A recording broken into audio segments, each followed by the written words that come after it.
Celestial, te damos gracias, Señor, por este día que nos regala, Señor, un día más que usted nos permite ver. Gracias, Señor, porque usted nos está permitiendo ver la luz del sol, Señor. Nos está permitiendo respirar. Nos está permitiendo, Señor, disfrutar de su creación. Gracias, Padre Santo. Te damos porque aquí usted nos tiene. Todavía estamos con vida, estamos completos. Estamos, Señor, conscientes. Y la mayor conciencia que tenemos es que te pertenecemos, que somos tuyos y que siempre estamos contigo y estaremos contigo para siempre. Gracias, Espíritu Santo. Gracias, Señor. En esta mañana abre nuestro entendimiento para el tema que vamos a estudiar acerca de la armadura de Dios. En el nombre de Cristo Jesús de Nazaret. Así oramos. Amén y amén.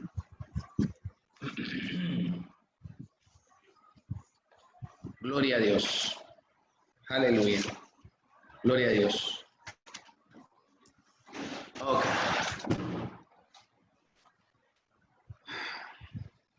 Hermanos, la semana pasada estábamos hablando acerca de la guerra espiritual y esta semana vamos a continuar con el tema que se llama la armadura de Dios. Y junto con este tema debería ir conectado, ¿verdad? La autoridad del creyente. Pero bueno, vamos a entrar de lleno. Ustedes pueden ver que se nos dice ahí, ¿verdad? En un enunciado, dice que el cristiano no está sin defensas en la lucha espiritual. Tiene muchos recursos, uno de los cuales es la armadura mencionada en Efesios 6, 11 al 17. Toda persona que verdaderamente ha nacido de Dios, toda persona que verdaderamente ha recibido a Cristo como su Señor y Salvador, toda persona que puede dar testimonio de su salvación en Cristo, que se identifica con la autoridad de la palabra de Dios, quiere vivir bajo el gobierno de la palabra de Dios y quiere amar y servir al cuerpo de Cristo, a la iglesia del Señor Jesucristo. Toda persona que haya hecho ese paso de fe y aceptar a Cristo como Señor y Salvador,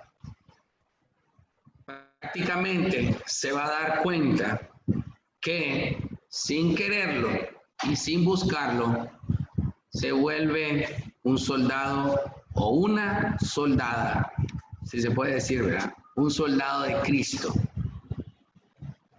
Pablo se dio cuenta, después de su conversión, ¿cuántos años pasaron? No sabemos.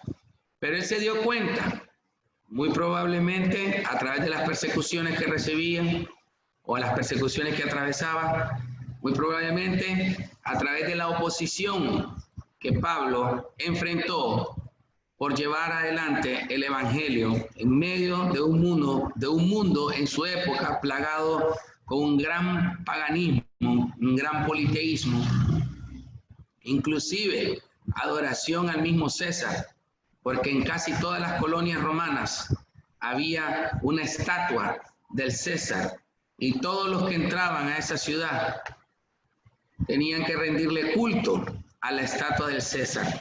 Tenían que arrodillarse a la estatua del César.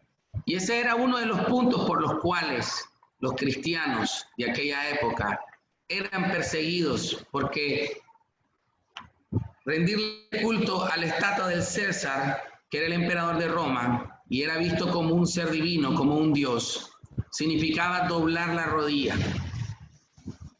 Y ahí que Pablo dice que toda rodilla se doblará en los cielos y en la tierra y debajo de la tierra, y toda lengua confesará que Jesús es el Señor, no que César era el Señor. porque ese era el problema, que se promulgaba que César, el emperador de Roma, era el Señor, era el Dios, y mandaba a poner su estatua en todas las provincias romanas, para así crear un culto a su persona, un culto divino. Entonces los cristianos entonces ese era uno de los choques, y eran perseguidos los cristianos por motivo de que no practicaban lo que el Imperio Romano les imponía, y entre otras cosas la persecución de los judíos, otras persecuciones, falsos cristianos. Y si nos ponemos a estudiar el tema, nos damos cuenta que Pablo se da cuenta eventualmente que hay una guerra espiritual, que hay una lucha espiritual, que hay una batalla espiritual. Tal vez guerra no. Tal vez guerra no, porque la guerra, yo creo, si nos ponemos a estudiar espiritualmente, la guerra ya la ganó Cristo. La guerra ya la ganó Cristo. Lo que sí atraviesan los cristianos es luchas espirituales. Y de ahí que necesitamos conocer lo que es la armadura de Dios. La armadura de Dios. Esta se menciona en Efesios 6, 11 al 7. Muy probablemente Pablo hace su analogía de la armadura, tomando como ejemplo la armadura de guerra que utilizaban los soldados romanos. Ok. Voy a entrar en tema en verdadero o falso. Verdadero o falso. La Biblia es una parte importante de mi armadura.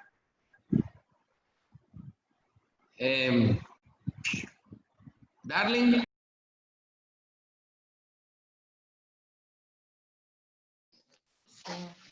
Es verdadero. Perfecto. Fe es simplemente creer que Dios hará lo que ha prometido. ¿Alguien me responde?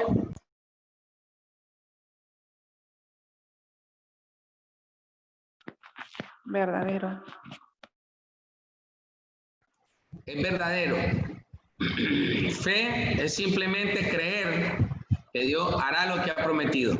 Usted tiene la fe. Abraham creyó y su fe le fue contada por justicia. Sencillamente Abraham creyó lo que Dios le había prometido. Y por último, Satanás quiere confundirnos en cuanto a nuestra posición de victoria en Cristo. Y para ir ganando tiempo, esa es verdadera. Verdadera, ¿ok? Es verdadero, Satanás quiere confundirnos en cuanto a nuestra posición de victoria en Cristo. O sea, que usted vive en derrota, en ruina espiritual, en derrota espiritual, y que usted no disfrute de lo que es vivir la identidad de un hijo de Dios, en la posición de hijo de Dios, en la herencia que tenemos como hijos de Dios y en el destino que tenemos como hijos de Dios. Son 4 cosas que nosotros predicamos y es la visión de esta iglesia. Está establecido, la visión de esta iglesia está fundamentada en la identidad, la posición, la herencia y el destino. Esas 4 están delineadas en la palabra de Dios de quién es usted en Cristo Jesús. Seguimos. En la pregunta número 1, ¿para qué sirve la armadura según Efesios 6:11? ¿Para qué sirve la armadura según Efesios 6:11? Tal vez me lo puede contestar Delia. Punto 1. ¿Para qué sirve la armadura según Efesios 6:11 al 13? Para resistir los malos días, habiendo acabado todo, estar firmes. En esencia, según el texto bíblico, para estar firmes contra las acechanzas del diablo, para poder resistir en el día malo y habiendo acabado, estar firmes. ¿Para qué sirve la armadura? para poder resistir al diablo. Y habiendo acabado de estar firmes, y para estar firmes en contra de las acechanzas, el acecho, ¿verdad? El acecho del diablo. En esencia, para eso es la armadura de Dios, ¿ok? Ese es el propósito final. Ceñidos con la verdad, dice el versículo 14, usando la espada del Espíritu, que es la palabra de Dios, dice el versículo 17, ¿verdad? Entonces, Pablo identifica la palabra de Dios como una espada. Él identifica la palabra de Dios como una espada. ¿Ok? Amada iglesia, Satanás va a retroceder. Satanás va a retroceder a la autoridad de la palabra de Dios, y porque usted está, el nombre de Cristo y la sangre de Cristo está en usted. No existe otro. Usted no va a decir en el nombre de Buda te vas, en el nombre de Mahoma, por la masonería te vas, todo eso. Satanás va a retroceder por la autoridad de la palabra de Dios. ¿Ok? ¿Qué fue lo que Satanás usó en la tentación contra Cristo? Cito la palabra de Dios.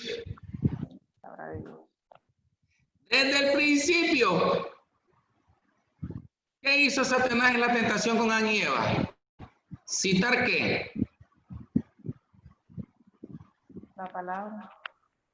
Con que Dios dijo, no comerás de todo árbol del huerto. Y allí enganchó a Eva. No. Dios no dijo de todo árbol, solo del árbol de la ciencia. Y eso es lo que Satanás lo va a meter a uno en argumento. Y ahí es donde el enemigo cae. Cuando Cristo se puso a estar discutiendo con los demonios, cuando echaba fuera demonios. Ajá, demonio, y contame, y tenés primo, tenés pariente. ¿Y qué has hecho? ¿Por dónde has andado? No. Vete. Lejos. Un caso hay que le preguntó a los demonios cómo se llamaban. ¿Y ustedes cómo se llaman? Legión me llamo porque somos muchos, que es el endemoniado de Gadara. Y no hizo más conversación, sencillamente les ordenó que se fueran. Y esa misma posición de autoridad,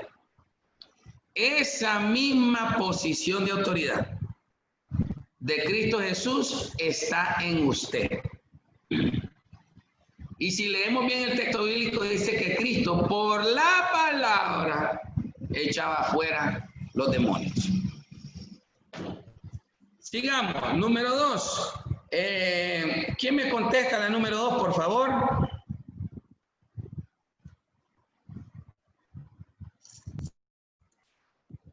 A ver, Oscar, contésteme la número 2.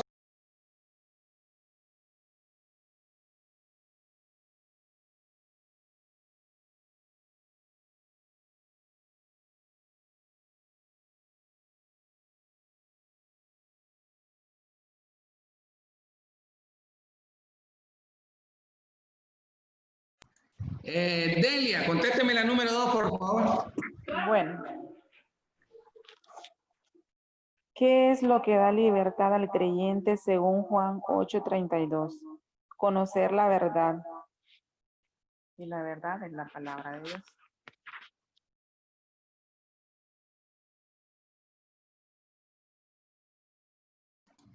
Perfecto. Conocer la verdad. Y la palabra conocer en el texto griego es la palabra ginosko. Ginosko, que quiere decir conocimiento por experiencia. ¿Cuál es el otro conocimiento? El intelectual. El intelectual, mucha gente sabe hasta la Biblia, sabe que hay gente que se lee la Biblia, se la ha leído, pero no hay ningún cambio en sus corazones, en su espíritu, porque lo leyeron de una manera intelectual. de una manera por darse cuenta, por curiosidad. Y no hubo en ellos ningún cambio. No había un corazón fértil, no había un corazón hambriento de cambio, hambriento de necesidad, deseoso de que esa espada penetrara el corazón y partiera, como dice ahí, que la espada es, que la palabra de Dios es una espada de doble filo que discierne los pensamientos, las coyunturas y divide, parte, echa fuera lo que tiene que echar fuera. Entonces, esta palabra conocimiento es ginoso. Y cuando usted ore, diga, Señor, no quiero conocer tu palabra por información y por intelecto. Quiero conocer tu palabra por experiencia. Que lo que estoy leyendo sea una realidad en mi espíritu, transforme mi mente, transforme mi corazón, transforme mi alma. Que lo que estoy leyendo ahí me dé un corazón nuevo, provoque que en mí haya un corazón nuevo, un corazón limpio, Señor. Que esta palabra suya sea como agua, agua que me limpie, que me lave, que me transforme. Que no lo lea por saber que Jesús sanó, que Jesús liberó, que Jesús predicó. No, no, no, no. Que eso me llegue, me penetre. Así tiene que usted orar. Conocimiento por experiencia. Vamos, número 3, según Juan 7:17, ¿dónde encontramos la verdad? Melissa.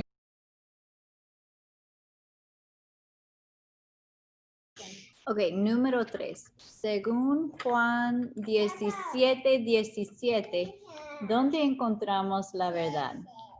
Tu palabra es la respuesta.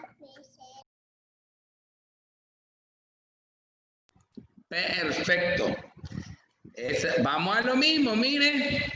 Dicho por el Señor Jesucristo. ¿Dónde encontramos la verdad? En tu palabra. Aquí. Es aquí. Y esto tiene que estar aquí en el espíritu, en nuestra mente, aquí en nuestro corazón. Ahí tiene que estar. Desde un principio Dios se lo dijo a Josué: no se aparte de este libro de la ley. Meditarás en él de día y de noche. Se la recitarás a tus hijos cuando vayan en el camino, cuando se acuesten. ¿De qué está hablando? De la palabra. La palabra me hace sabio, me trae temor de Jehová, reverencia al Altísimo. Algo que le falta mucho a esta sociedad, a la juventud, es el temor de Dios, la reverencia.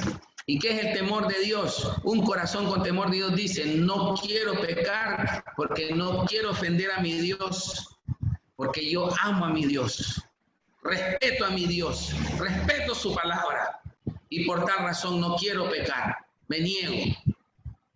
Ese es el temor de Jehová, esa es la reverencia al Altísimo. Y eso le va a traer a usted mucha sabiduría, mucho discernimiento y le va a traer muchas bendiciones. Sigamos. Entonces, ¿verdad? Para descubrir un billete falsificado, el cajero del banco tiene que conocer el verdadero. No es posible estudiar todos los tipos de billetes falsos, pero si conoce bien el verdadero, fácilmente reconoce el falso. Si usted estudia bien esta palabra como nosotros la estamos estudiando, si usted aplica a su corazón esta palabra como nosotros se lo predica esta iglesia, atrio de alabanza, lo falso que venga, usted no lo va a aceptar. Así de sencillo. Y lo va a poder descubrir. Seguimos adelante en el número 4. Dice: para estar ceñido con la verdad, entonces es indispensable para el creyente tener un buen conocimiento de la Biblia. ¿Cómo puede un cristiano aumentar sus conocimientos bíblicos? ¿Cómo puede un cristiano aumentar sus conocimientos bíblicos? Oscar.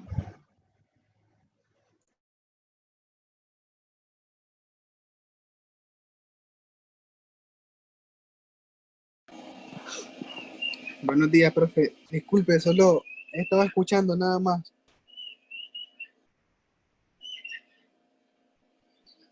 Está bien, perfecto. Está bien. Por favor.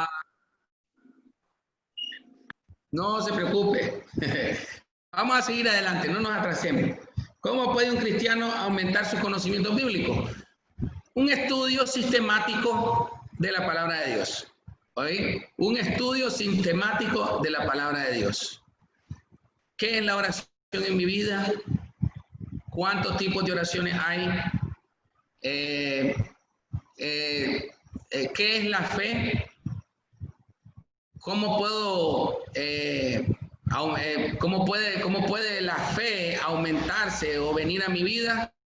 La fe viene por el oír la palabra de Dios, dicen Romanos, y así un estudio sistemático de lo que va edificando mi vida espiritual basado en la palabra de Dios. Basado en la palabra de Dios. Un estudio sistemático, ¿verdad? Se estudia a Dios mismo. Dios mismo se ha revelado en su palabra. Se reveló a Abraham como el Todopoderoso. En otras partes de la Biblia sale que el Dios que todo conoce, el omnipotente, el omnipresente, todo lo sabe, todo lo conoce. Se estudia a Jesucristo, se estudia al Espíritu Santo, un estudio sistemático, ¿verdad? Los jóvenes se preguntan, ¿y quién hizo a Dios? Pues nadie. Dios siempre ha existido. Somos nosotros que fuimos hechos. Porque cuando estudiamos la naturaleza de Dios, todopoderoso, todo lo sabe y está en todos lados, entonces quien lo hizo tiene que ser superior a eso. Y ya no hay nada superior a todo lo poderoso. Ya no hay nada superior a todos, a saberlo todo. Ya no hay nada superior a estar en todos lados. Entonces, si ese fuera el caso, entonces hay otro Dios. Y entonces, ¿qué tan todopoderoso es ese otro Dios? ¿Y cómo se llama? ¿Y qué tanto sabe ese otro Dios? ¿Y ese otro Dios quién lo hizo? Entonces hay otro Dios que hizo a este, y este hizo al otro, y entonces, y ese otro, ¿quién lo hizo al otro? Y entonces nunca vamos a terminar de Dios, de Dios, de Dios. No, la respuesta es necia. Así de sencillo. Somos nosotros los que fuimos hechos, pero la soberbia del corazón, o qué sé yo, la jactancia, o no sé, o la ignorancia, ¿quién hizo a Dios? Como que si uno es superior a Dios, por favor. Dios siempre ha existido, somos nosotros. ¿Qué dice la misma Biblia? Que quiénes somos nosotros según la Biblia, somos como la hierba que de pronto sale, vino el sol, lo dice el apóstol Santiago, el sol la secó, y en otra parte dice que somos como la bruma de la mañana, como en la madrugadita, dice, ¿qué es el hombre? Dice, es como la bruma de la mañana, como esa neblina. De pronto sale el sol y desapareció. Entonces, polvo, dice el salmista, pastor. Polvo, dice el salmista. Que somos polvo.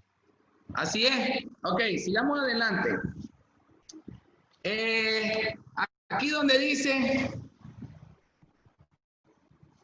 Efesios 6:16, nos exhorta a usar el escudo de la fe para apagar los dardos de fuego del enemigo. Haga una lista de algunos de los dardos que Satanás le ha tirado últimamente. ¿Okay? Estoy aquí en este punto.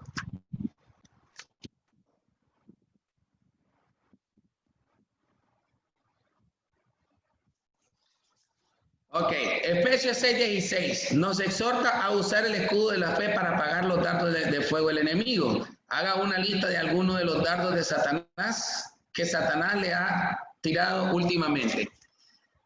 Usted sabe, usted bien conoce cuándo la cosa es del diablo y cuándo la cosa es de Dios. Usted bien lo sabe, su espíritu lo sabe muy bien. Usted tiene discernimiento, hay cierto discernimiento en el ser humano. Hay cierta, pongámosle sospecha. Yo me sospecho, ¿verdad? Pero sí, y ahí lo vamos a estudiar, los dones de discernimiento, eso es más fuerte, más penetrador. Ok, entonces, hago una lista de los dardos que Satanás le ha tirado últimamente. Le voy a dar un ejemplo. Duda de la palabra de Dios, dudar de lo que Dios está haciendo en mi vida, dudar de los planes de Dios. Una vez a mí el enemigo me tiró unos dardos y eran unos pensamientos muy fuertes que me decían que todo lo que yo había creído, que todo lo que yo había abrazado era falso. Y era como una voz. Allá le escuché, decía, todo lo que has aprendido en la Biblia es falso. Y todo lo que has creído es falso. Y batallé con ese pensamiento bien fuerte en mi mente. Bien fuerte, pero fuertísimo, fuerte. Era una que me decía, todo lo que has creído en ese libro es falso. Y Dios es falso. Y yo batallé una semana con eso. Y fue terrible, terrible. Porque se sentía tan natural, se sentía tan como verdadero. Y yo creo que hasta cierto punto, creo que entiendo a los ateos. Yo creo que el enemigo les manda la flecha y el dardo, que Dios no existe, que la Biblia es falsa, que la Biblia la escribieron los hombres y los hombres son todos pecadores. Y entonces, una semana luché y llamé a un pastor que ya por lo menos hace 15 o 20 años ya pasó a la presencia de Dios. O sea, como el pastor, un gran siervo de Dios, y le dije, pastor, necesito ayuda, fíjense que este pastor me dijo, hermano, me dice, agárrese de la palabra de Dios, confiese la palabra de Dios y eche fuera esos pensamientos de su mente. Repréndalo, cancele esos pensamientos, reemplace esos pensamientos con la verdad de la palabra de Dios. Y empecé a orar y a luchar. Vamos a lo mismo. La lucha, ¿verdad? La lucha. Empecé a luchar y empecé a orar. Y se fueron. Y empecé a sentir una paz y una tranquilidad. Se fue. Pero yo creo que el enemigo trabaja de unas maneras tremendas para sacar a los mismos cristianos de los caminos del Señor. Entonces ahí lo tiene. ¿Qué otros dardos? No sé. Usted identifique, haga una lista, ore, ¿ok? Y cancele eso y diga, eso no viene de mi Dios. Pablo dice en Corintios que tenemos la mente de Cristo. La mente de Cristo no va a pensar eso. Entonces, usted tiene que orar y activarse. Vamos a seguir adelante. Donde dice, marque los recuadros que mejor describan su situación. Marque los recuadros que mejor describan su situación. 1 dice, ¿cada cuánto estudia usted la Biblia en su tiempo devocional? Sea honesto. ¿Cada cuánto estudia usted la Biblia en su tiempo devocional? ¿Diariamente? ¿De vez en cuando? Casi nunca. Sea honesto con usted mismo. ¿Memoriza usted versículos bíblicos? Vamos a lo mismo. Sea honesto con usted mismo, regularmente, de vez en cuando, casi nunca. Memorizar versículos bíblicos, déjeme decirle, ese es un antídoto poderosísimo contra los pensamientos falsos que atentan en contra de su identidad y su posición en Cristo Jesús. Porque la palabra de Dios es vida. Esto es vida del Espíritu Santo y va a echar fuera todo pensamiento espiritual negativo del enemigo, lo va a erradicar. Seguimos. ¿Cada cuánto oye la predicación de la palabra en la iglesia?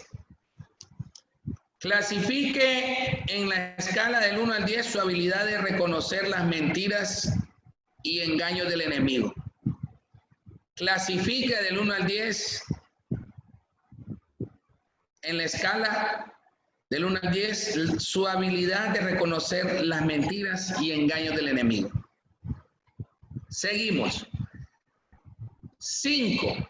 La espada del Espíritu es útil para defendernos y para atacar. Hebreos 4:12. ¿Quién me contesta, por favor? A Lucas, y me contesta número 5.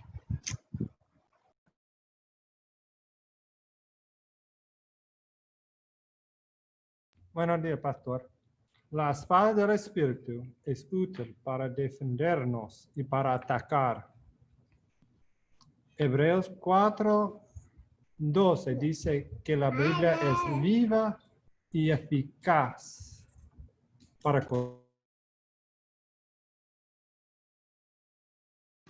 Perfecto, perfecto. Es viva y eficaz.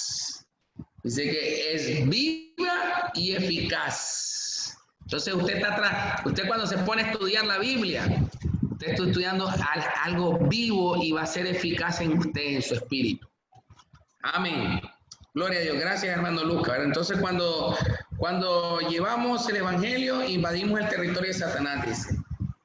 Prediquemos la Biblia, no nuestras opiniones personales. La palabra es la que convence a la gente y libera al hombre del pecado. Oiga bien, la palabra de Dios es la que convence a la gente y libera al hombre del pecado. Es la palabra de Dios. Usted la ha visto en nuestra iglesia y lo está viendo en muchas iglesias alrededor del mundo que predican la palabra de Dios y están los testimonios. Y eso es lo que libera a la gente del pecado. 6. Seguimos.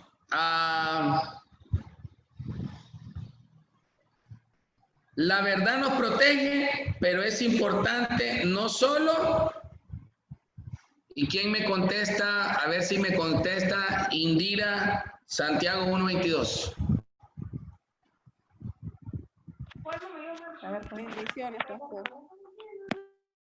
Dice Santiago 1:22, pero sed hacedores de la palabra y no tan solamente oidores, engañándonos a vosotros mismos. La verdad nos protege, pero es importante no solo ser oidores, sería en ese caso, sino hacedores de ella. ¿Me escuchó, pastor? Perfecto. Entonces, la respuesta es que no solo hay que oír, la palabra, sino que hay que hacer la palabra de Dios. ¿Qué es hacer? Ponerla por obra, actuarla. ¿Ok? Vamos a la columna para contestar. Vamos a contestar estas dos partes de aquí, donde dice, ¿qué aconsejaría a la persona que dice, pero yo no tengo mucha fe, mi fe está muy débil? ¿Quién le aconsejaría a usted a alguien que le dice, yo tengo poca fe, hermano pastor, mi fe está muy débil? ¿Qué se le puede decir?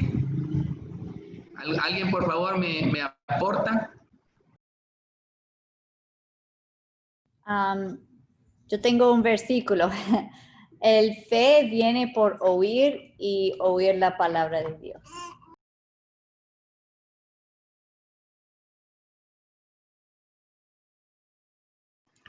Asimismo, oír la palabra de Dios. Hoy en día, con esta nueva tecnología, que usted puede en la barra de Google, usted pone Biblia en audio y cualquier libro de la Biblia le va a salir. Y si usted puede estar cocinando, usted puede estar haciendo las tareas de la universidad, usted puede estar haciendo algún trabajo y entonces usted está escuchando la palabra de Dios. Está escuchando la palabra. Ponga ahí, Biblia en audio, Gálatas, y le van a salir opciones. Y usted está escuchando. O sea, hoy en día, déjeme decirle que hoy en día no hay excusa. No hay excusa, por favor, no hay excusa. Todavía cuando yo vine a Cristo, cuando empecé en los 90 de lleno, en los 90, mediados de los 90 en adelante, yo empecé de lleno y tal vez había celulares, no sé, pues claro que sí, pero no es la tecnología de hoy. Y hoy más que nunca, con esto que todo el mundo está conectado y nos estamos viendo, usted sabe que nosotros creemos que Cristo va a venir. Cristo va a venir por su iglesia. Eso lo va a ver usted en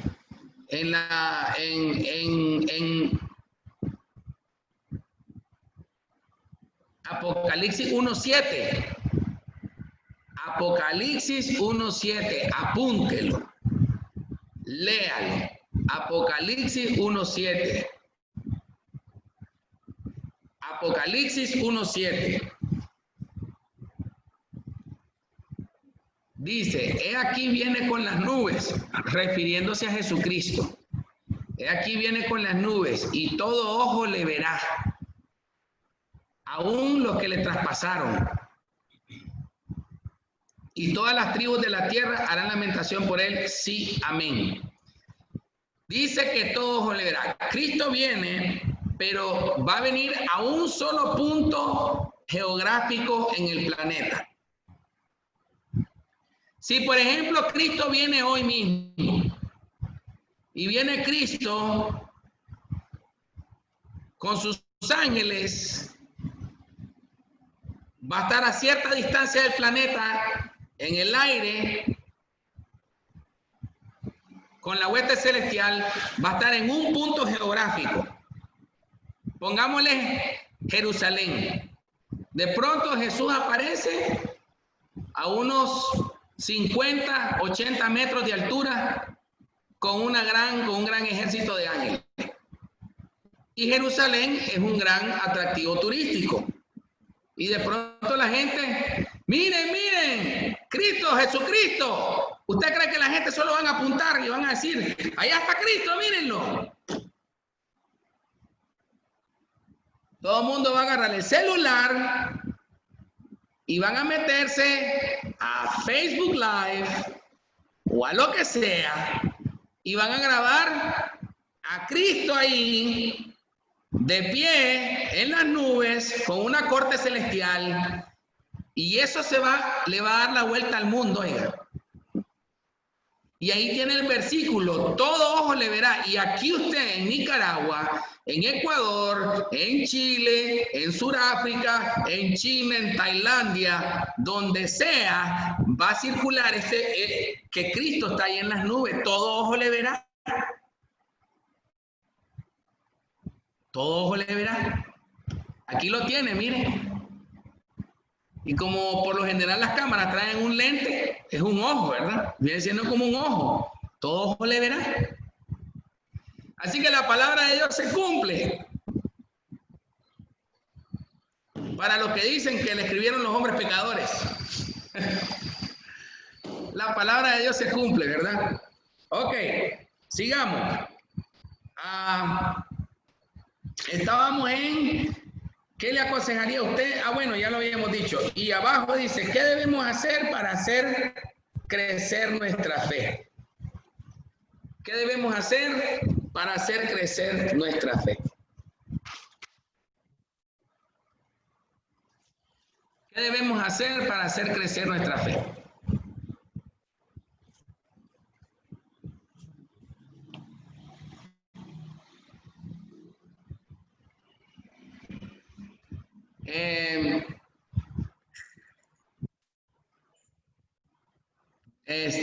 ¿Puede contestarme, Betania? ¿Qué debemos hacer para hacer crecer nuestra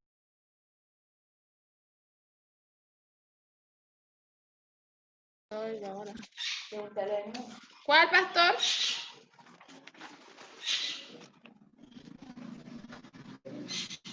Debe ser las 7. Acá. ¿Qué debemos hacer para hacer crecer? Ok. ¿Qué debemos hacer para hacer crecer nuestra fe? Creer y oír palabra de Dios. ¿Me escucha? Él está en mudo. Sí, claro, pero él está en mudo. ¿Me escuchó así? Voy a apagar. Perfecto. Gracias, Betania. Ahora vamos a entrar a lo que es la coraza. Vamos a la página, a lo que es la coraza en sí. Todo lo que es la coraza en sí. Vamos a entrar.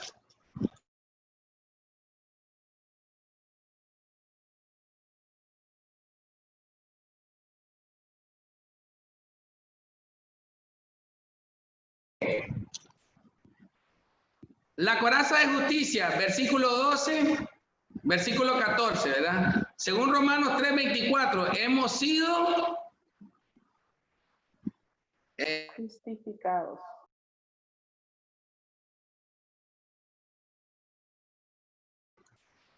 Perfecto. Gratuitamente por la gracia de Dios. La justificación quiere decir que Dios nos ha declarado justos. ¿Okay? Ya no hay ninguna condenación. Romanos 5:1.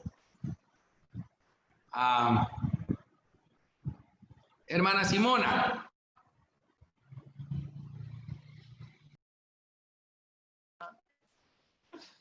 Buenos días. Romanos 5:1. La consecuencia de nuestra justificación es que tenemos paz para con Dios. Perfecto.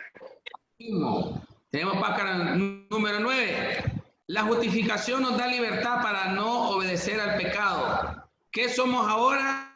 Según Romanos 6:18, Mariano. Sí, pastor.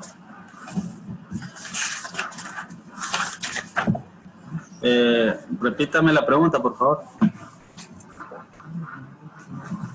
Está desactivado su audio. Romanos 6:18, la 9, pregunta 9. Sí. Dice, la justificación nos da libertad para no obedecer al pecado, que somos ahora, en Romanos 6:18, siervos de la justicia. Decir no al pecado y hacer lo justo es nuestra mejor defensa. Perfecto, perfecto, así mismo es. Exactamente. Ponerse la coraza de justicia es recordar cada día que en Cristo ya no estoy bajo condenación. Esta verdad me defiende de las acusaciones del enemigo y me exige optar por una vida santa y con obras de justicia. Ok, vamos entonces, calzados con la disposición de proclamar el evangelio de la paz. Versículo 15. Dice, estando en paz con Dios, como dice Romanos 5:1, yo debo estar siempre preparado para llevar el evangelio de la paz a otros. Entonces, 10. ¿Qué dice Romanos 10:15 acerca de los que predican el evangelio?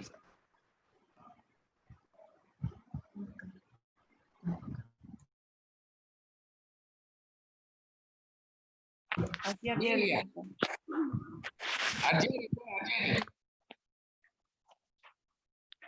Cuán hermosos son los pies de los que anuncian la paz, de los que anuncian las buenas nuevas.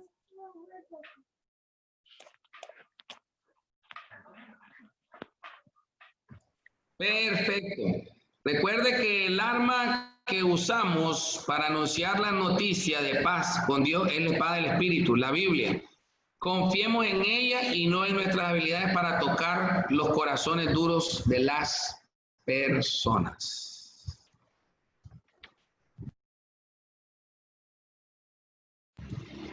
Va a continuar la pastora. Sí, pero necesito poner... Sí, aquí es donde yo.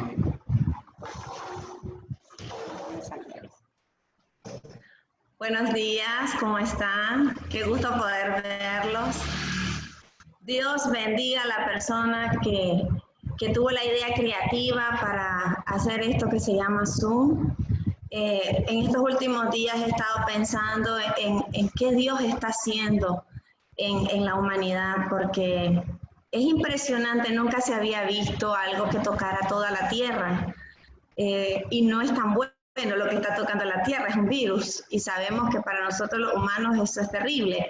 Pero recordemos que la palabra de Dios dice que a los que aman a Dios todas las cosas, y ahí no hay excepción, todas las cosas ayudan a bien. Y yo he estado como meditando, Señor, ¿qué estás haciendo?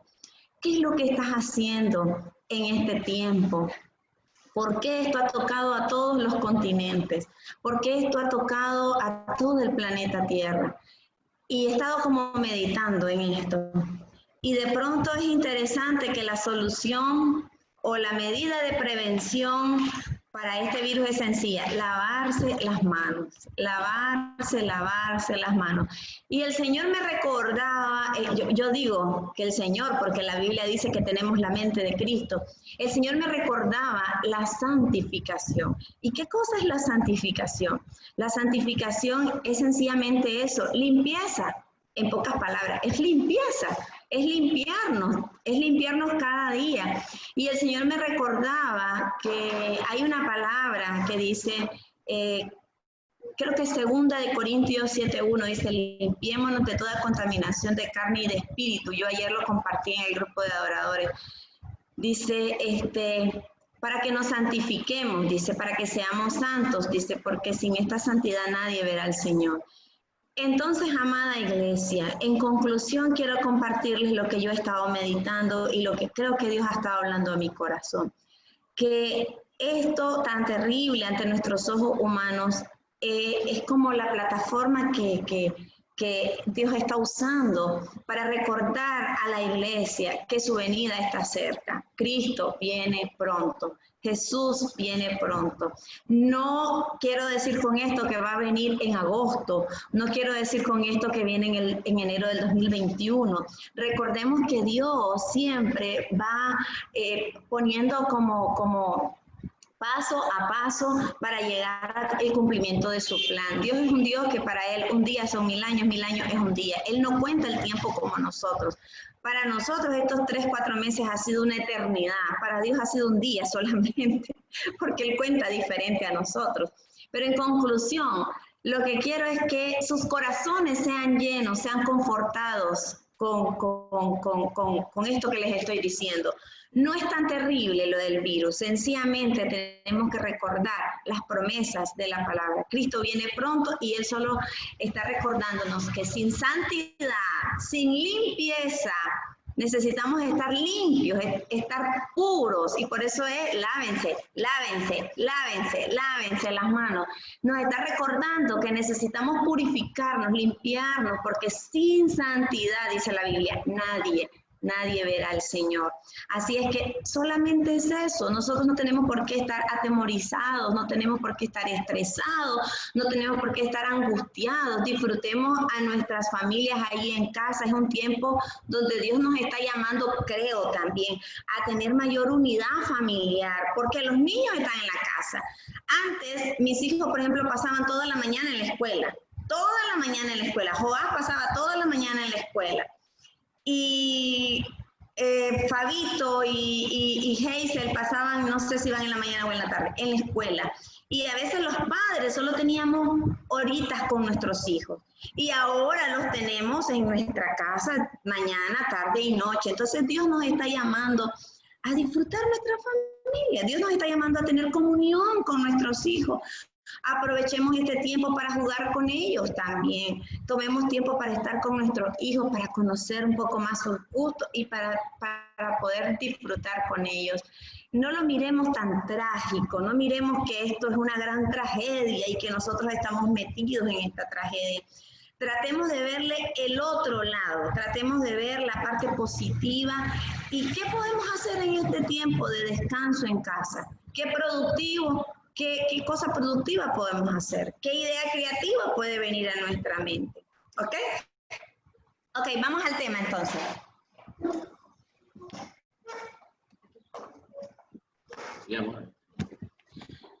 Bien, el pastor trató de dibujar. Yo creo que le quedó bastante bien. Miren acá, este soldado. No, bajarlo. Ahí.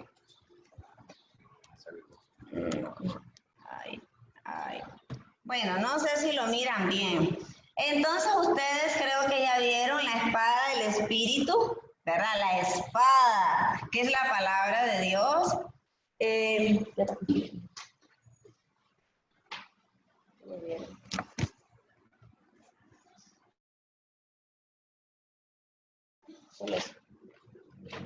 La Ok, y por aquí estaba la coraza, que es lo que protege, por acá, protege el corazón, protege todo lo que es el frente, aquí, donde están los órganos vitales. Le quedó bien dibujado, ¿verdad? Entonces, esto es la coraza de justicia, que ya la vieron. Y estas botas, quiero ver las botas. Ay, las botas, dice que estaba calzado, debemos estar calzados con el apresto del Evangelio. Significando que donde quiera que andemos caminando, debemos ser proclamadores del Evangelio. Ahora, hay algo interesante en estas botas del soldado romano. Las botas del soldado romano eran como las que usan los futbolistas. Bueno, Davidcito Gedi me va a poder entender, Joás me va a poder entender un poco mejor, porque ellos juegan fútbol. Entonces, las botas que usan los futbolistas por debajo tienen como unas uñas que agarran el suelo. Entonces, para que ellos corran y no se caigan y no se lastimen, entonces ellos necesitan, en la parte de la bota acá, tiene como unas uñas y se agarra en la suela, tiene unas uñas que se agarra del suelo y entonces eso les da firmeza a ellos. Ellos pueden correr y no se caen, entonces evita la posibilidad de caerse. Entonces, igual las botas del soldado romano eran así, tenían esas uñas en la suela, lo que significa que cuando nosotros somos proclamadores del Evangelio, eso nos va a dar mayor firmeza en todo nuestro andar, en todo nuestro caminar con Cristo. Solo bien Cristo. Ok, a mí me toca hablar del escudo de la fe. Esta partecita era el escudo.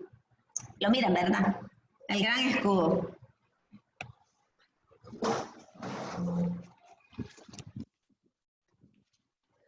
Ok, estuve investigando un poquito y miren, es impresionante. El escudo era diseñado para cada soldado con sus medidas exactas. Nada que hacían 100 escudos con la misma medida. No, a ver, Melissa, venga, le tomaban la medida a Melissa. Ok, Melissa necesita un escudo con estas medidas. Era un escudo para Melissa, para proteger a Melissa. Betania, acérquese y ya miden a Betania y entonces ya le toman la medida y le hacen su escudo a Betania. El escudo de Betania no le va a servir a Melissa porque ellas tienen estaturas diferentes. El escudo de Melissa no le va a servir a Darling porque ellas tienen medidas diferentes.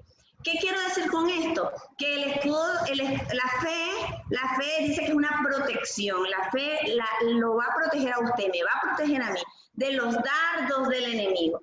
Y es interesante que el escudo dice que cuando el enemigo, el soldado enemigo tiraba sus flechas, literalmente, ustedes saben que así peleaban, con flechas.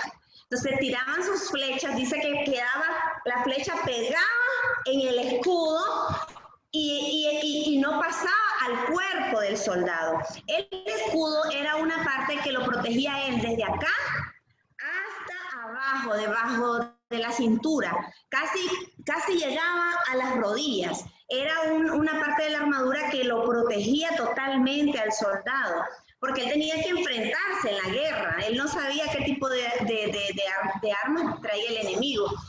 Y dice que las flechas a veces venían con fuego. Bueno, normalmente así es en la antigüedad. Venían con fuego las flechas en el extremo. Y dice que cuando golpeaba y pegaba en el escudo la flecha, dice que ahí se apagaba y se caía. O sea que el escudo sí funcionaba. Era una protección buenísima para el soldado romano. Miremos la aplicación bíblica para nosotros. La medida de fe que usted tenga es una protección. Porque vamos a leer ahí, dice el escudo de la fe, dice, usar el escudo de la fe es creer que Dios actuará conforme a su carácter y promesas reveladas en su palabra. Fe es confiar en lo que leo en la Biblia. Y hay una pregunta, la pregunta 11, ¿qué son los dardos encendidos del enemigo? Yo le quiero preguntar a Indira, por ejemplo. Indira, la pregunta 11, puede responderla. ¿Qué son los dardos encendidos del maligno para Indira? ¿Cuáles han sido esos dardos que Satanás ha querido usar o ha usado para golpear a Indira? a veces ha sido la mentira. Mentiras, ¿verdad? De que el decir esto te va a salir mal y no es así, porque en Dios, confiando en Dios, pues siempre tenemos que ser, que las cosas no van a salir bien, pues estamos la promesa de su palabra. No sé si gusta que le diga otra. Una de ellas, pues, la mentira. Ok, una más. La mentira. ¿Otra? Podría ser también el miedo, pastora.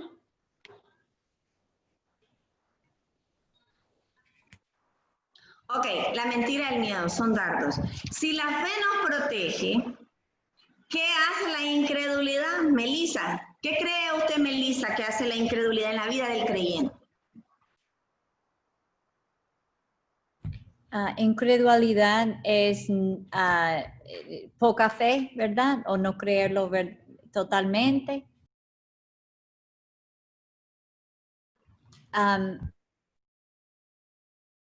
Creo que sí. Bueno, yo creo que si alguien no tiene fuerte su fe, no cree realmente, entonces se pone a escuchar esas mentiras o estos dardos ya sin la fe, sin el escudo,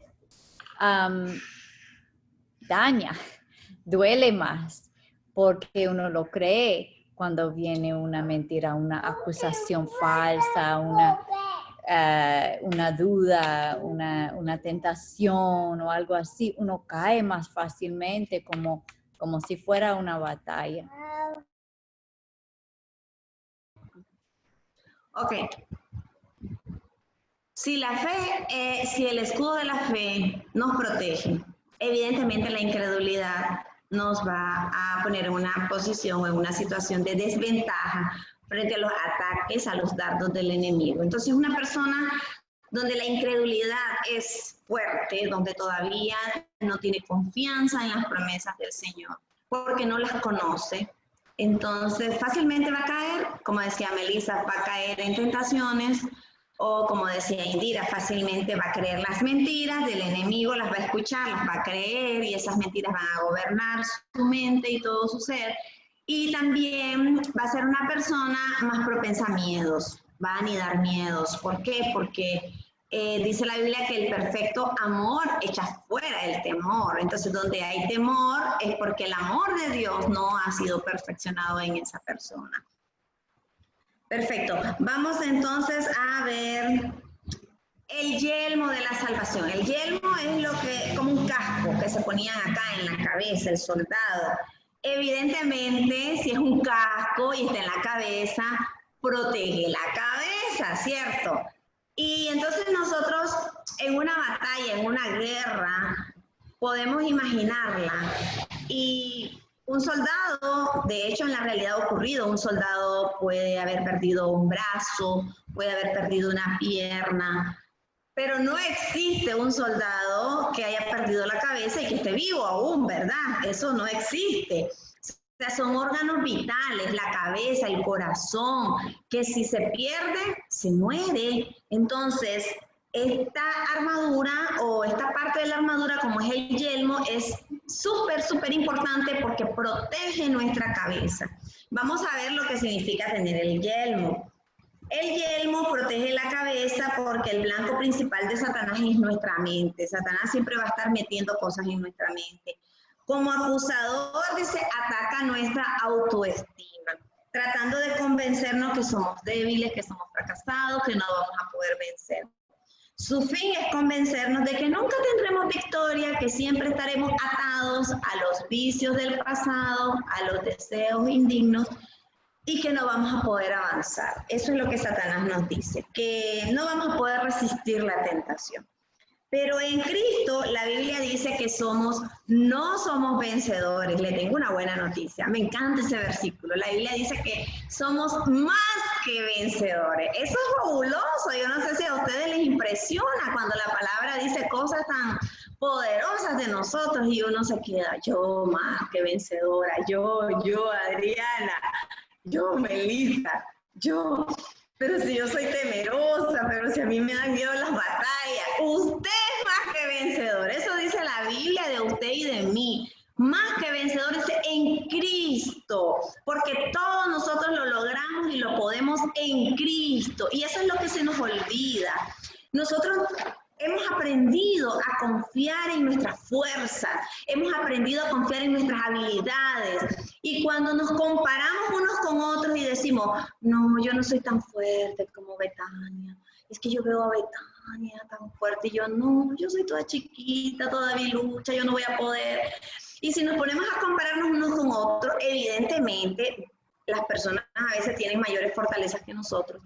Pero lo grandioso, lo asombroso, lo majestuoso, lo impresionante es que todo lo podemos en Cristo. Somos más que vencedores. Vamos a ser victoriosos, dice, en las fuerzas del Señor. No en mis habilidades, no en mis fuerzas, porque mis fuerzas se agotan, porque mis habilidades son limitadas. Pero si hacemos las cosas en el poder y en las fuerzas del Señor, y confiando en que es en Cristo que lo hacemos, vamos a poder hacerlo.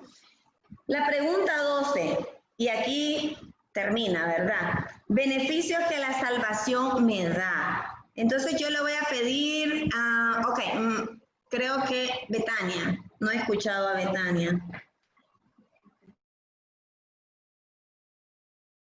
Entonces voy a pedir a Betania, voy a pedir que me responda la número 1.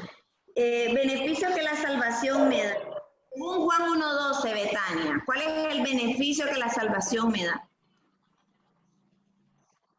El derecho de llamarme hija de Dios. Amén. El derecho de llamarme hija de Dios. Yo siempre lo he dicho, lo repito, ese es el mejor título que yo puedo tener. Número 2, según Juan 3:16, Indira, ¿cuál es el beneficio que he obtenido en la salvación?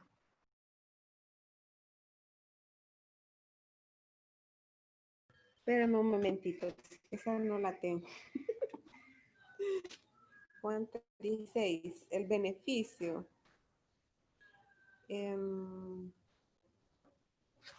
Vida eterna, pastora. Vida eterna. Entonces podemos decir, no me voy a perder porque tengo vida eterna. ¿Qué significa? Si Indira se porta mal mañana, ¿será que Indira va a perder la vida eterna?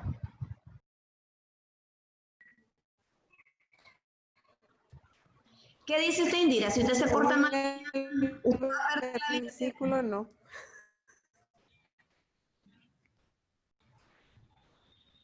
Según el versículo, pastora, no. Perfecto, porque la salvación no es por sus obras ni por las mías, es por la obra de Jesús en la cruz del Calvario, así mismo. Y según Romanos 5:1, vamos a preguntarle a Danelia. Danelia, según Romanos 5:1, dígame otro beneficio de la salvación. Y estoy en paz para con Dios.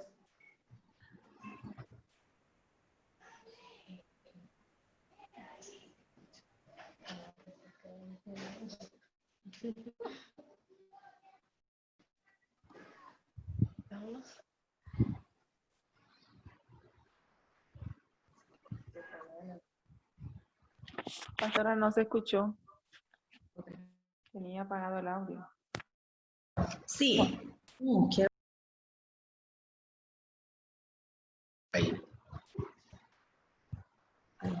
Sí, ¿me escuchan? Ahora sí. Ok. Danelia, pregunto. Dice, estoy en paz para con Dios. Mi pregunta es, ¿eso es una realidad para usted, Danelia? ¿Sí usted siente que está en paz con Dios? Sí. Sí. Ok, aleluya, estamos en paz para con Dios, ¿verdad? Porque nos hemos reconciliado. Porque una de las cosas que ocurre cuando hemos sido salvos, cuando recibimos a Jesús como Salvador, dice que Él nos reconcilió con el Padre. Entonces, estamos en paz para con Dios ahora. Y por último, Colosenses 1:14, le vamos a preguntar a Marianito.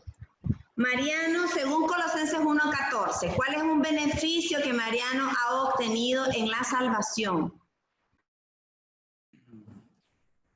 Mis pecados han sido perdonados.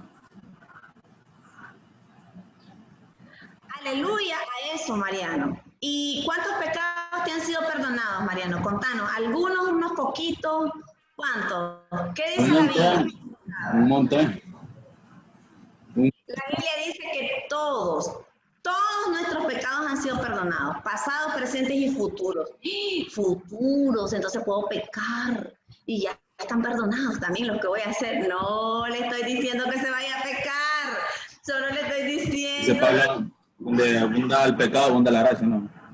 No sea bandido, Marianito, no es así, no agarra el versículo. No, pastora, broma. No lo estoy mandando a pecar, lo estoy mandando a dar gracias a Dios porque usted ya es un perdonado, a rendir su vida y a que ahora sea un siervo de la justicia y no uno que sirva al pecado. Amén. Pueden decir amén. Ok, vamos a terminar. Aquí vamos a concluir. Ok. ¿Por qué necesitamos una armadura? Porque estamos en una guerra, porque el enemigo es invisible, la guerra es invisible, pero es una realidad que hay una guerra. Y para poder vencer, yo necesito una armadura, ¿verdad? Porque si soy un soldado, entonces necesito ponerme todos mis atuendos para defenderme del enemigo. ¿Dónde se libra esta guerra? Bueno, hemos hablado de guerra y ¿dónde será el campo de batalla de esta guerra? Dirán ustedes. Tenemos tres campos de batalla. No sé si lo leen ahí, yo espero que sí lo lean. Ok, más larguito. Hay tres campos de batalla. Tenemos la mente, es el primer lugar donde el enemigo va a atacar. Y tenemos nuestra propia mente. Satanás va a traer pensamientos, ¿verdad? Pero también está la mente de Dios, que es alimentada cuando hay mucha palabra de Dios en nosotros. Y está la mente del enemigo, trayendo cosas. Otro campo de batalla es el corazón. Por eso la Biblia dice en Proverbios 4:23, dice, sobre toda cosa guardada, guarda tu corazón, porque de él mana la vida. ¿Lo recuerdan? Y en Hebreos 12:15 dice que evitemos la amargura, porque la amargura corrompe el corazón y contamina a otros. Otro campo de batalla es la boca. La Biblia dice en Proverbios 18:21 que en nuestra lengua está el poder sobre la vida y la muerte. Así que necesitamos tener cuidado con lo que hablamos, con lo que decimos. Y en el Salmos 34:12 y 13 dice, ¿quién es el hombre que quiere ver días buenos? Dice, refrene su boca, dice, que su lengua no hable el mal y no hable engaño. Entonces, tenemos tres campos donde el enemigo va a estar constantemente mandando sus dardos. ¿Ok? La mente es el primer campo, acá en nuestra mente. Por eso necesitamos llenar nuestra mente con la palabra de Dios, que nuestros pensamientos vayan en pos de la palabra de Dios. Segundo lugar, el corazón, y ahí es donde vienen los miedos, y ahí es donde vienen esos sentimientos de inferioridad, yo no puedo, yo aquí. Tenemos que guardar el corazón. Y tercer campo de batalla, nuestra boca. Tenemos que tener cuidado con lo que decimos, con lo que hablamos. Necesitamos hablar el bien y no el mal. Necesitamos llamar la bendición a nuestras casas y no el mal. Necesitamos llamar la vida y no la muerte en el nombre de Jesús de Nazaret. Ok, espero pues que este tema, aquí terminamos este manual. Vamos a tener que imprimir el manual número 3. El hermano Lucas lo compartió en el grupo de adoradores hace como 2 o 3 domingos. Búsquelo y necesitamos que lo imprima y el próximo domingo sería la lección 1. Estamos empezando julio, no sabemos cómo va a caminar julio, vamos a ver, vamos a esperar, pues para tomar decisiones de si regresamos a la iglesia presencial o seguimos así. Pero avancemos y tengan el material a mano. Por favor, imprímanlo para que ustedes ya vayan llenando la lección 1, que sería la del próximo domingo. Y pues me imagino que vamos a terminar con el pastor con una oración. Amén. Amén.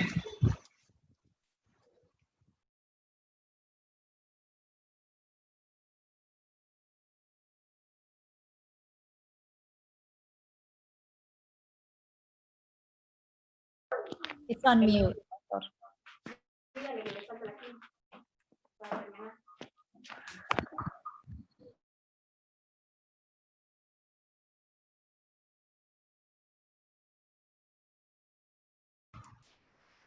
¿Escucharon lo que la pastora dijo? Lo último. Lo último. ¿Lo escucharon? Sobre que vamos al próximo domingo con el nuevo folleto. Sí. Pastor, me gustaría que nos mande una foto de la pizarra. Me gustó esos versículos. Perfecto. Sí. A los adoradores lo voy a compartir. Lo vamos a tomar una foto y lo vamos a compartir. Claro que sí. Gracias. Y vamos a ver cómo nos tecnificamos y en vez de tener la pantalla con acrílico, tengamos una pantalla electrónica táctil y proyectar directamente. Pastor, por medio de aquí, por medio de Zoom, puede usar también, puede apuntar como una presentación por medio de Zoom. ¿Se puede? Sí, se puede. Sí, le voy a mandar un tutorial para que aprenda. De tu pantalla. Vamos aprendiendo, poco a poco. Ok, gloria a Dios. Vamos a orar y nos vamos a despedir, amados hermanos. Y junto con este tema debería estar otro tema que es muy importante, que es la autoridad del creyente en Cristo Jesús. ¿De dónde se fundamenta su autoridad? ¿Verdad? Pero eso será otro estudio. Lo vamos a tener que hacer porque es importante en nuestras luchas que tengamos en nuestra vida cristiana. Vamos a orar para despedirnos. Padre Celestial, te damos gracias por este tema que hemos estudiado. Señor, yo en el Espíritu, yo voy a cada uno de mis hermanos y los visto con la armadura de Dios. Como pastor de la iglesia, Señor, visto a todos mis hermanos con la armadura de Dios. Aún a los niños, Señor, de la iglesia. A las niñas, a los niños, los visto con la armadura de Dios, Padre Santo. Porque yo creo, Padre mío, que todos nosotros somos tus hijos y somos soldados de Cristo. Y que mayor es el que está en nosotros que el que está en el mundo. Y eso aplica no solo para los adultos, sino también para los niños y para las niñas de la iglesia. Mayor es nuestro Dios, nuestro Cristo, nuestro Espíritu Santo, en nosotros, en los niños, en las niñas, en los adolescentes, en los jóvenes, en todos, que aquel que esté en el mundo. Y con ese pensamiento, yo ministro a la iglesia, Señor, y los visto con la armadura de Dios. Y les recuerdo en oración que la misma autoridad que descansaba en Jesucristo, la misma autoridad que ejercía Jesucristo en contra del enemigo, de los demonios, de la acusación, de las acechanzas, de los peligros de muerte, la misma autoridad que descansaba en Jesucristo, descansa en cada uno de mis hermanos, está en el espíritu de cada uno de mis hermanos, en el nombre de Cristo Jesús de Nazaret. Yo echo fuera todo espíritu de temor y de cobardía. Lo cancelo y lo echo fuera en el nombre de Jesús de Nazaret, de cada uno de mis hermanos. Les recuerdo a mis hermanos lo que la palabra de Dios dice, que no nos ha dado Dios un espíritu de temor, sino de poder, de amor y de dominio propio. En el nombre de Cristo Jesús de Nazaret, te doy gracias por mis hermanos y hoy más que nunca, Señor, máxime los tiempos que estamos atravesando, necesitamos la armadura de Dios. Mis hermanos lo necesitan, todos lo necesitamos, Padre mío. Vengan tus conocimientos, Señor, también y tu revelación. Cualquier plan del enemigo, Señor, queda deshecho, queda desarmado, Señor. Arriba de esto también oro por paz. Paz. Paz del Espíritu Santo en cada corazón de mis hermanos. En el nombre de Cristo Jesús de Nazaret, así oro. Amén, amén y amén. Dios me les bendiga a todos, amados hermanos. Saludes a Alexander, ¿verdad? Mucho gusto.